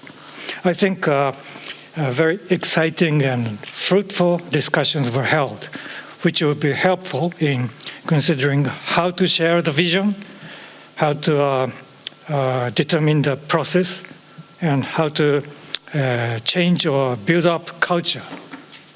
We would like to thank the panelists for their continuous contributions. We didn't have enough time to discuss with everyone who has watched it online, and we would like to hear your feedback. IATSS IATS was established in 1974 with the donation of founders of Honda Motor Company, when crashes on roads and traffic pollution issues in Japan received high social attention. IATS is operated independently as a public interest corporation with the aim of establishing an ideal transportation society. We don't have large organizations or facilities, but many experts from a variety of fields gather in our association. And we work with various sectors, including government agencies and overseas researchers. We continuously conduct transdisciplinary and practical research on traffic issues, and we would like to play an important role in disseminating information from Japan and cooperating with people in various countries. The GIFT Symposium is one of the frameworks for this purpose, and we would like to continue discussions on various issues in the GIFT framework. At the end, I hope that today's discussion will develop further, and I wish you all the best. Thank you very much indeed. This is the end of the symposium, The Cultural Diversity in Traffic and Building of Safe Societies Toward Common Vision of the 7th Global Interactive Forum on Traffic and Safety. We will be sending the questionnaire to participants by email. Your opinion will be valuable in planning and improving future forums, so we ask for your kind cooperation. Thank you very much for participating today. Hope to see you all next time. Thank you.